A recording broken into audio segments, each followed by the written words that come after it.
Hey guys, welcome to Project Metal Music's YouTube channel with your host El Young, and we are here with the absolutely brilliant Jeff. So, Jeff, could you introduce yourself and what you do within the band Faxin?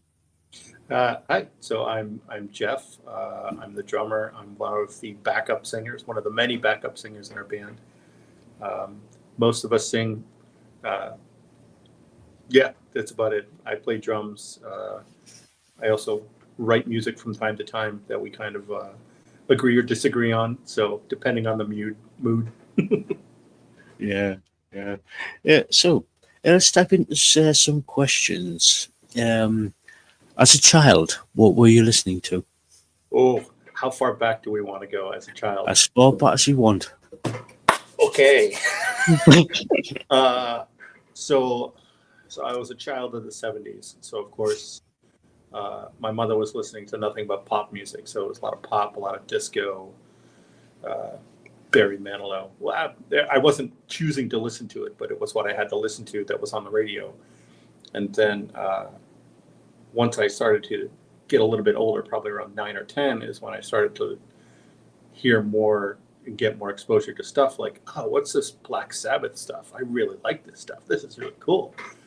And then go into like AC/DC and things like that. So I really kind of had a very broad exposure to music. And it wasn't until I started taking drum lessons that I really kind of expanded on that and kind of said, I really like this. I really like this punk thing. Like I like the fast music. I like the fast guitars, the way that they're singing, the way that they're screaming. Just the feel of the music. Um, uh, oh boy, as far as like bands go, um, I'd have to say like the first hardcore band that I listened to was my friend's band from high school, Inquire Within, which I think they probably don't play anymore. I know that they're all scattered all over the place. Um, but then the first show that I saw was like my first big show was a local band called Big Mistake out of Connecticut, and they were a ska punk hardcore, like you name it, they played it. Um, and that was when I was just like, this is it. Like this is what I want to listen to for the rest of my life, and this is what I want to play for the rest of my life. Cool, cool. Who actually got you into sort of like listening to music? Obviously, you mentioned your mother. Was there anybody else who sort of like got you into listening to music, or was it sort of like a journey of self discovery? Um, my my mother didn't really get me listening in like get me into music. Like I really just kind of got myself into music just from exposure. You know, I would sit at home, listen to her records and her 8 tracks. Yeah, I'm that old. Uh, Listen to her 8 tracks and her cassette tapes um, until I was around a teenager when I started skateboarding and just got exposed to a lot of punk. So we started listening to Sex Pistols. We started listening to the Germs. We started listening to X. We started listening to Black Flag, Minor Threat, things like that.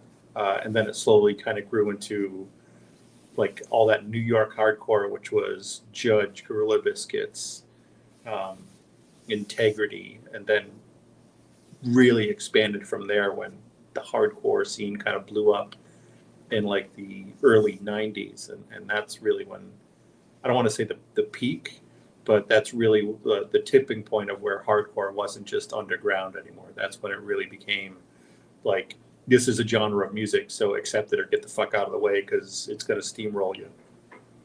Yeah, true, true.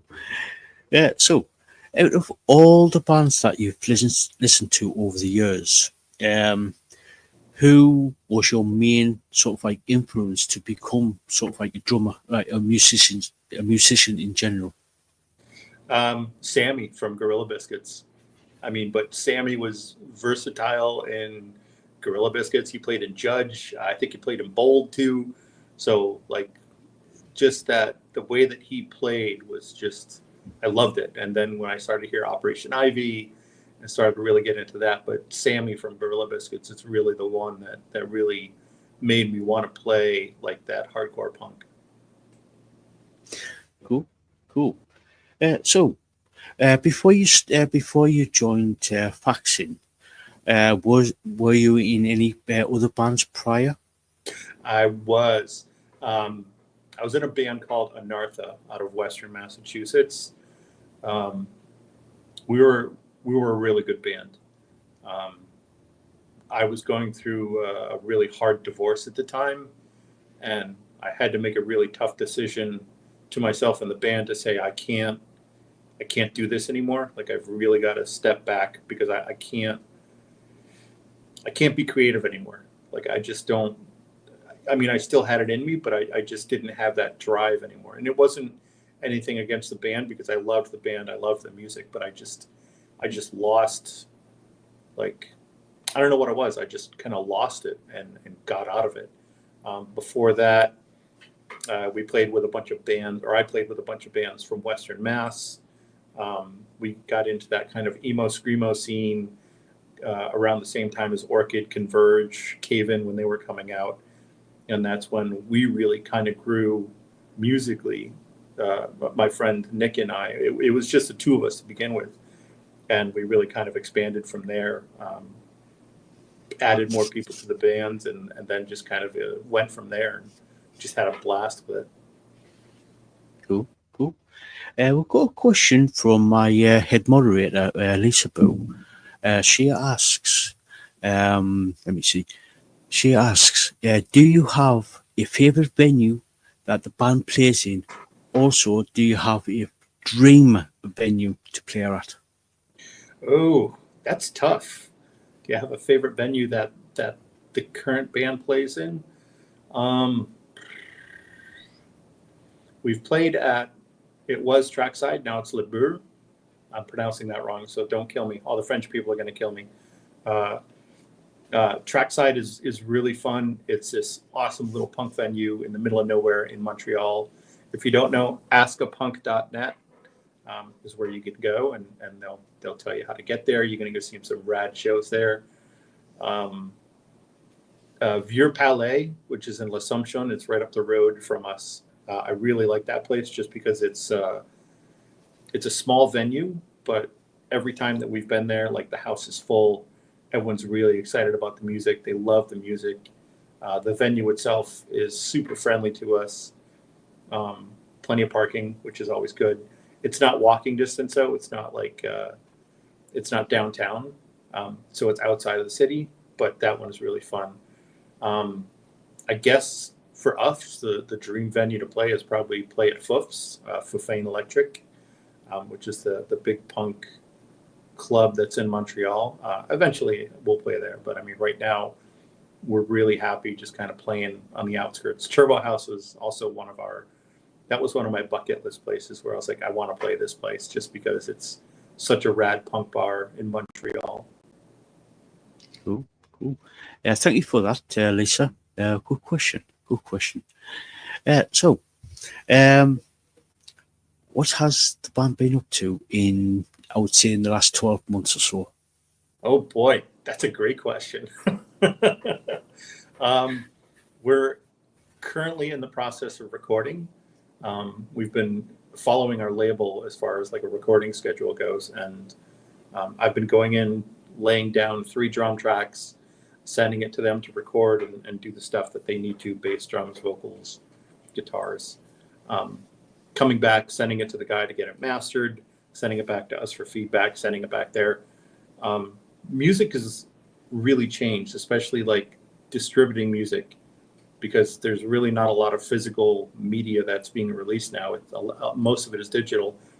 And one of the things that the head of our label was saying is that we're going to set dates for songs to release, and then afterwards we're going to release physical media.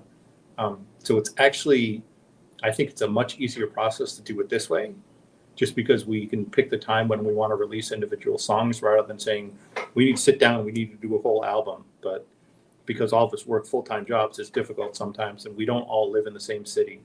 So getting us all together to try and do that is really difficult. So now it's easy. I can go in on a weekend, record drum tracks, send it to Frank. Frank does guitars, send it back to Julian. He does his guitars. Jen does her bass stuff, and then we do vocals together, send it to the guy to get mastered. So we've been writing and releasing a lot of new music, especially on Spotify. So we've got 2 new songs that are out, Watch Them Die and The Rich and the Poor. We're in the process of releasing one, which will be out on the 22nd, which is called In the Moonlight, which is, it's a mix of what we normally play. Like it's a very melodic song. So it's a lot of fun to play live too. Cool. Could you tell us a little bit about the 3 songs that or the 2 songs that you've already released and this new song that you're going to be releasing? Okay. So Jen kind of came into the practice space one day and said, I wrote a song, and we're like, all right, let's hear it. So we started playing along to it. Took us about a month to just kind of each do our own thing to it, then come back to the practice space and say, how does this sound? That's good. Or that sounds great. Or, hey, try this. But Rich and the Poor is exactly that. It's about, kind of the class division between the rich and the poor, especially in today's society, how there's such a huge class division now that's very visible. Watch Them Die, Julian wrote that by himself. I think he wrote it right after lockdown, right when the Ukrainian war started. And it was basically him feeling helpless, sitting there watching TV and realizing that there's nothing you can do because you're just sitting there watching TV, and on a daily basis, you're just bombarded with people just dying on the news. And as a person sitting on the couch, there's nothing you can do. You're just building up frustration and more just watching this happen and knowing that there's nothing they can do. Like, you can't reach out to some of the world leaders and just be like, hey, we need to knock this off. Like, yeah, true.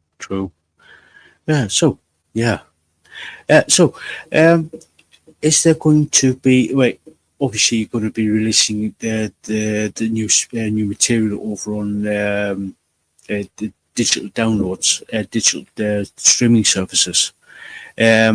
Is there any sort of plans down the road to put all this music onto CD, onto physical media? I think what we're shooting for ultimately is vinyl, because there's been a resurgence of vinyl. That's great. I love vinyl. Everyone loves vinyl. Collectors love vinyl. Vinyl's a great medium. CD maybe eventually, but what we're, I think, shooting for before the end of the year is we want to do a split 7-inch with another local band from Montreal. We haven't had a confirmation yet, but I think that's the way to go. When I was growing up, when I was younger in the scene, like, we used to release a lot of splits with local bands just so both bands could get as much exposure as possible. So when you're selling your record at a show, you've got another band on the flip side that you can listen to and be like, oh, cool, this band sounds like this. These guys played together a lot, so I'm going to go see this show. So I think that's our next goal, is to release a split with a local band. Cool.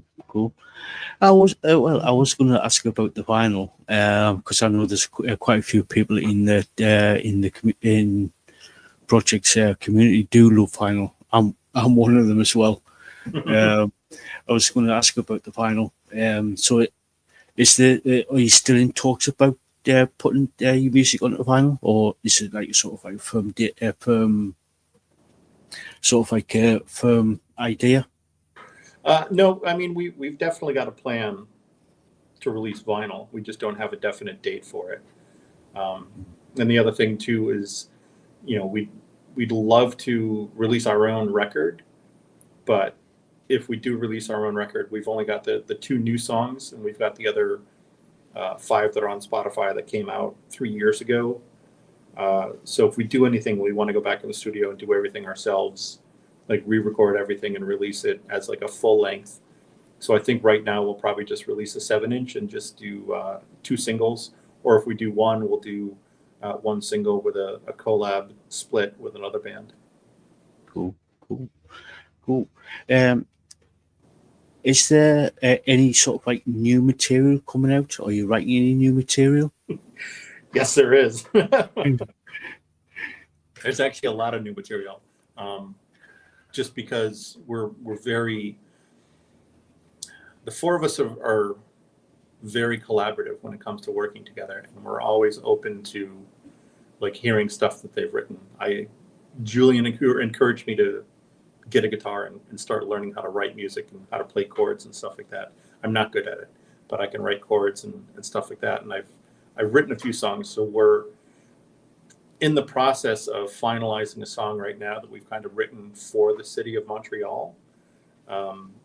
We're hoping that the local hockey team, the Canadiens, does good, and we can maybe get something out before June. I can't make any promises, but it's really kind of an homage to the city that we all fell in love with and just kind of, yeah. But the stuff that we're writing is, I don't want to say it's all over the place, but it's definitely got influences from each of the four of us. So we're all collaboratively kind of coming together with like, hey, this is what I listened to growing up. This is what I listened to. And this is what got me to start picking up an instrument and start playing. So there's a lot of mix in the music, but it's definitely comes together as one sound when we put it all together. Cool. So we've got a question from Aussie Ann 2025. All right. And she asks, is there any plans to do tours? Yes, there is. We're doing a small tour this summer. We're doing L'Assomption, Montreal. We're trying to get a date in Sault Ste. Marie with a possibility of a date in Thunder Bay, and then ending up at the Winnipeg Punk Festival in Winnipeg, and then coming back trying to hit Toronto, and then probably Sherbrooke and back to Montreal this summer. Cool. Now, is there expanding on to do a tour? If everything was aligned, you got the financial backing, you got everything was in place, would you go over to Europe or down in Australia? If we had the money and the passports, I'm gonna wink at somebody who doesn't have his passport. Yeah, we could totally do that. But yeah, right now financially, we're not ready. Like we're not at that stage yet. We would love to, but yeah, I don't think financially we're all ready. Just because we all work full time right now, and we practice twice a week, play shows when we're not practicing. So yeah, we'd love to do a tour. If you want to pay us to fly to Australia, we'll come down. But we need somebody to get their passport. Yeah. Cool. I won't mention. Yeah. Thank you, Ozzy, for that question. Got a question from. It's more of a comment. Lisaboo says you have a new follower. Awesome. Yeah, and so is there any sort of like merchandise you're going to? Is there any plans on doing any new merchandise? Any merchandise? Yeah, we just printed shirts. So not last Saturday, but the Saturday before, we played in Saint Basile, which is in towards Quebec City, and we sold a bunch of shirts. We have patches that we came up with. The patches are great because it's not just a black patch, like we actually did them on plaid. We have stickers, we have pins, and for the release of not this song, but our next song, we're actually coming out with a design that Jen came up with, our bass player. I won't give it away, but it's a really cool design of something she came up with that we're gonna start putting on everything too. Cool. Now, I'm sorry. I'll promote it too. You can go on Spotify, and our Linktree's on Spotify, where the links you can go to get the merch, or you can come see us. Cool. I was gonna ask about that. About whereabouts you can get the merch from. like such as like obviously you go through your Linktree. Would it be on the Bandcamp site as well, or? Yes, yeah, the Linktree is on the Bandcamp website too. Yeah, cool.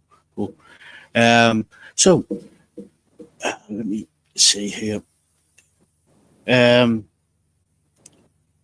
So where can people find you on social media so they can actually go check you out?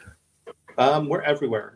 Bandcamp's the best one because the corporations still steal money from us. But you can go to Spotify, you can go to Apple Music, you can go to YouTube. I know that I'm missing some other ones too, but Bandcamp is really the best way. I love Bandcamp because the majority of the money goes to the artists. Where Spotify, Apple Music, YouTube, it doesn't. Nothing. No offense to those.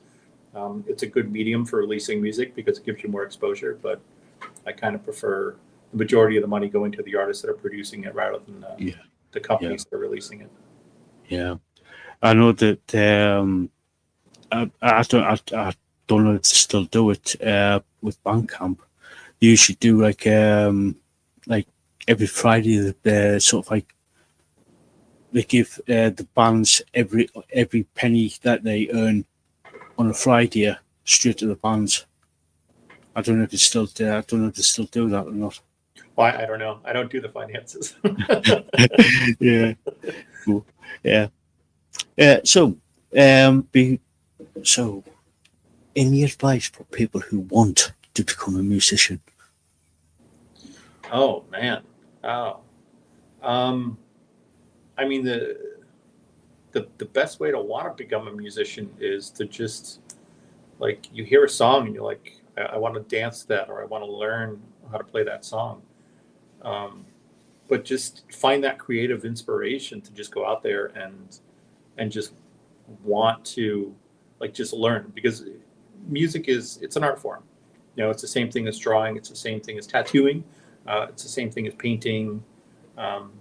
You know, it's creativity. It's poetry, but you're writing poetry to music, and you know, music is an expression. You know, you can use music as an adjective, as a verb, as a noun. You can use it in anger. You can use it in love. You can use it in sadness, and you know, it's a creative way of expressing things. It's a very helpful way nowadays because I think with the world the way that it is, music is a way for people to reach other people that are going to really find that kind of think like them, that kind of act like them, that have the same beliefs as them. Yeah, cool. Yeah. It is an art form, and like you said, it's basic poetry to music. Yeah, and the other way is to just go to local shows, like just go find a $5 show, go find a free show, and just go to the show. Talk to the band afterwards because 99% of the time they're going to be at the merch booth selling pins and stickers and shirts and stuff like that. Just be like, hey, I really like your music. Where can I hear you? I mean, at least that's how it is in Montreal. I want to say it's probably the same globally, but every show that I've been to in Montreal, like the band is there at the merch table. Hey man, great show. Hey, thanks. You know, I really appreciate it. Thanks for coming out. We really love the support. Montreal's got a huge music scene, and like I'm just blown away by the diversity of music that's in Montreal. Yeah. I've been to a lot of shows over the last 30 years, and every chance I get, especially with like the smaller independent bands out there, I always try and get up to the merch stall and start talking to the bands. And if I can afford to buy some of the merch. Yeah. So yeah. I mean, the easiest way to think about it is your favorite bands were doing the same thing at one point in time, where they were going up to a merch table and talking to. I mean, the Taylor Swifts of the world and everyone else was going up to a merch table and saying, "I really like your music. Can I buy a pen? Can I buy a sticker?" and things like that. And something that either they saw in that inspired them to want to pick up an instrument and start playing, or go home and pull out a computer or pull out a notebook and just start writing stuff down. Yeah. I was going to say that's how some of these musicians start is to actually going to these shows and actually get inspired to start to pick up an instrument or to pick up a pen and piece of paper to start writing songs. It's because inspired by whoever is at the time. I like to go to shows to steal music. I'm kidding. I don't steal music. I like to go to shows to just be inspired by other musicians. But it's like, oh, that's really cool. Like I'm gonna take that home. I'm gonna learn that. And what if I do this to that? And what if I do this to that? And just start writing new music like that. Just coming up off a riff that I listen to somebody do, and just be like, oh, that's really cool. Like I can probably use that. I mean, because it's punk. I mean, it's normally the same 4 chords, lather, rinse, repeat. But no, I mean, it's a creative thing too. And the other thing is, just get inspired by other musicians. Just be like, oh, that guy's so fucking good. Like that fill was really cool. I want to talk to him afterwards and see what he did during that, and try and go home and learn that fill. Or, that singer's like amazing. Like, what's your inspiration for that? But yeah. Yeah, cool. Yeah, sound advice there. So before we start wrapping things up, any final questions in the chat there? Please ask away. We'll get around to asking it. So my final question is no questions, but have you got any final words before we start wrapping things up? Support your local musician. That's really it. Like, go to every show you can. If you get a chance to go to a festival, like if there's only one band that you want to go see playing it, chances are a lot of the other bands that are there are probably going to sound similar to the one band that you're there to see. Go to as many shows as possible. Support local musicians. Like, that's really it. It's just support local music at this point. Just because, I mean, I'm sure the big bands are going to be doing fine. They're on their tour buses and their planes and things like that. But the local musicians we're all just starting out. Like, we're not looking for like that $1 million hit, but we're just looking to go out there and get exposure and just to play music in front of people. Just because, I don't know, for me, sitting behind the drum set and watching somebody dance to a song that I'm playing, I think it's really cool. Yeah. When I've spoken to bands after they did the sets,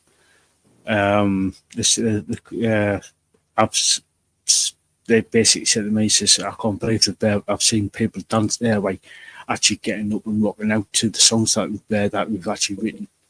We can't believe that, but it's a fun time, especially at live shows. It's absolutely brilliant. Yeah, it's absolutely brilliant. One of the things that I encourage Julian and Jen and Frank to do, if we're playing on a stage, is to don't sit up on the stage. Like, go on the floor, get on the floor, like be with the people there, because you bring that sense of community that much closer. Where, sure, being up on stage is great because you're kind of putting yourself in the highlight, but being down on the floor really shows that, like, you're there for them, like you're there with them. Like, I guess I'll use this quote from Maynard Keenan from Tool when I went to see Tool a couple of years ago, when he was saying, "Put your fucking phone down, put your fucking phone down, put your fucking phone down. Be here with this, like be here with us. Like, we're here for you. You came to see us. Like, be here in this moment. Like, you are going to be able to watch videos of this for the rest of your life." But he's like, put your phone down and just be here in this moment with us. And I think that was really inspiring because, I mean, you go to a lot of shows and it's like, you look at a show and you can watch the show on somebody else's screen, but it's like, just live in this moment, man. Like, just be there. Like, you're going to be able to find a video of it somewhere. Like, you don't have to keep it on your phone or go on TikTok or whatever to share it that you were there. I mean, I'll do it, but I'll only record like 10 seconds of a song. But I see people with iPads, like, holding up an iPad and like recording a full thing. It's like, just be there with the band, because it's an experience for both of you at the same time. It's I have seen it myself where it's just like it's a bit like back in the 60s and 70s with people holding up a lighter. Today's generation is basically iPhones, phones, tablets, and everything. I was just like, oh, really? Well, I've done it myself. Like taking like about 30 minutes worth of a show, but I don't sort of like do it all the time. If you don't mind, I want to like stand in front of the stage and actually enjoy the show. Yeah. I mean, it's not to say don't film us, because we love getting video clips of people, but like, don't be that guy that's going to hold your phone up like in front of somebody's face, like so that they can't see the entire show. But they came here for a musical experience, not to watch the show on your video screen. Yeah, true. Yeah. So anyway, Jeff, it's been an absolute pleasure talking to you. It's been so much fun. Much fun. Here's a question I have for you. What was your first show that got you into wanting to do this? Oh. I stumped you. I would have to say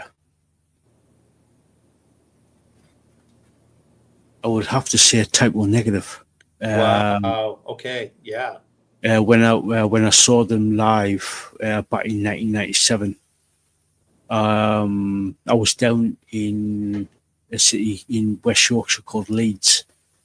It was with they actually toured for the October Rust album, and they were with a band called Stuck Mojo. I don't know if you've heard of that band. No. It's sort of like a rap metal type of sort of like thing. And it was like I was like thinking that actually got me inspired to sort of like do something. Obviously, I can't play any instruments, but I was like thinking I could do something within the music industry. Yeah. I was like, you know what I mean? So I was actually inspired by them type of thing. No, I mean, podcasts and streams like this are so important to the music community because it brings other people together. Like, I wouldn't have exposure to music from the UK unless I go to a UK and like see a show or something like that, unless somebody recommends it to me. There's a band, Vulgar Machine, that's out of Quebec. It's a popular band that's from Quebec. I didn't grow up here, so I had no exposure to them until I saw them live twice, and I was like, okay, this is a really good band. I'm going to start listening to their music. But yeah, I mean, photography, videography, podcasts, streams are just as important as a musical community, because you're reaching the same amount of people with the same like-minded feelings and the same interest in music that you are. Yeah. Well, for me, like I said, it was that band that actually got me into the sort of like interested in doing something within is because of Pete Steele. When the support band was on, which was like Stuck Mojo, he was playing practical jokes on the band and everything. And he basically, I was like thinking if I could sort of like interview bands and get that sort of like little stories about, you know what I mean, I could it would be very interesting, not only to myself, but bringing like sort of like creating a community to sort of like share that experience, like little behind the scenes, behind the tour type of sort of like shows type of thing. So that's cool. Because I'm sure there's a lot of these musicians out there that have like those like little stories from like from different tours and gigs and stuff like that. It's so yeah. yeah.